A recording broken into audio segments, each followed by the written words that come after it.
Luzon, Visayas, Mindanao, are you ready? Alin na mong ari sa Cebu City. Let's go! Pilipinas, palarong pambansa. Dayon ka mong ari sa Cebu City. Let's go! In Cebu City, where dreams take flight, palarong pambansa is shining bright.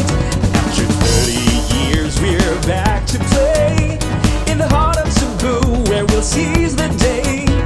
From Luzon to Mindanao, we gather with pride. In the island's embrace, we are side by side. The torch is lit. All of these are set to make their debut as exhibition sports in this year's Palarong. Moreover, this year's Palarong Pambansa will see the integration of technology in web platforms, social media, game statistics, and live streaming. It will not only connect games to families and fans around the world, but also provide valuable data that we can use to improve performance in future competitions. This occasion holds enormous significance beyond just sports. The values and virtues that will be displayed and put into practice here, such as excellence, teamwork, discipline, perseverance, and most importantly, sportsmanship, are the same ideals that we need to succeed in life and build a great nation. Let this week-long competition showcase not only the mental and physical fortitude of our athletes, but also the fortitude and strength of the Filipino heart and the Filipino spirit. Palarong pambansa, Cebu, we've waited so long. A reunion of athletes, a place we belong. The city is hosting, our spirit is high. Palarong pambansa, Cebu, under the open sky. Here in one Cebu Island, we come with one goal. To compete with the heart is our role after all. In diversity we find inspiration. We can be part of building a brighter nation. Luzon to Mindanao, we find unity. Beyond sports there is arts, culture and history. We're one in moral values, our kindness, our pride, and our faith with one another is our guide and light. Palarong Ano lang, masasabi ko lang sa mga bata, great job girls, good job girls, and God bless sa inyong journey up to the end sa inyong games. No? So, thank you so much sa mga support na nagkakagsapon. Again, malibang, hindi na magpukay sa isang maraming salamat sa lahat. Thank you so much. Hello ma'am, good morning. Anong masasabi niyo po sa laro niyo ngayon na kayo ang panalo?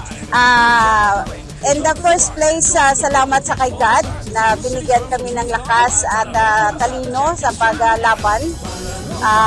Napakahusay ng mga bata namin. This is the first time na naglaro kayo ng palaro at nakuha natin ang championship.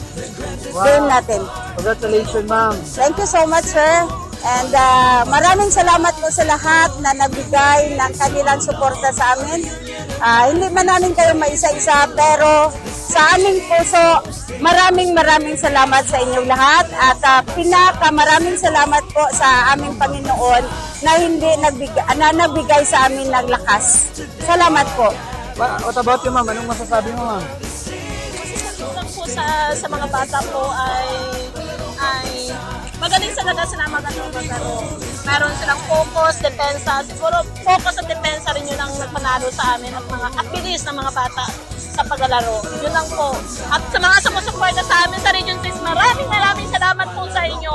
Para sa inyo ito, ang gold para sa Region 6. Salamat po.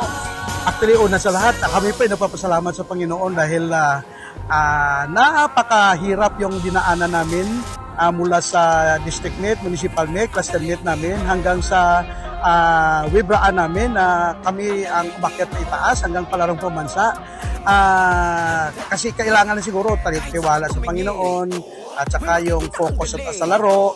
at makinig palagi sa mga sinasabi ng mga coaches, at least para maging maganda ang laro nila. Actually, this is the first time of our game. No? Last year, natalo kami. Ngayon kami ang panalo sa probinsya at sa Wibra. Kami ang representante ng Western Visayas Regional Athletic Association, ang Bayan ng Murcia, Negros Occidental. Salamat po sa mga nagsuporta at salamat sa lahat ng mga officiating officials, lalo na yung nagpapatako natin palarong pamasa. Salamat sa lahat na at least naging masaya ang aming panalo at naging maayos ang unang panahon at sa ulit, to God be the glory, sir.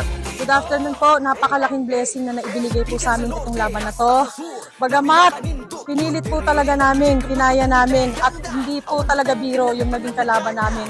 Pero nilaban po ng mga bata, 1 hanggang 12 bata, nilaban po nila para makamit po namin. Wow. Anong masasabi mo sa baka may gusto kong pasalamatan po? Okay, unang-una nagpapasalamat po kami sa buong NCR, sa delegado ng mga NCR, sa masarap na pagtanggap, ganun din po sa Talamban Elementary and High School at sa Pasig LGU. Lahat po kami na parte ng mga coaching staff at mga players na naniniwala po sa amin, pati po ang mga parents and supporters. Maraming salamat po kasi isa po kayo sa dahilan kung bakit lumaban po kami lahat dito. Actually po, nung pumunta po kami dito, ang ano po namin, makataas po ng ranking na po kasi yung preparation po talaga namin nung June, di po talaga sapat yun. Di po namin in-expect na makakarating po kami dito kung nasan man po kami ngayon. Tuwang-tuwa po kami, worth it naman po lahat ng sakripisyo po namin and pagod po namin. Pinapasalamatan po namin si Coach Vicky po and si Lord syempre and yung mga pamilya po namin na nagsusuporta po sa amin dun sa Manila po and yung mga mahal din po namin sa buhay po.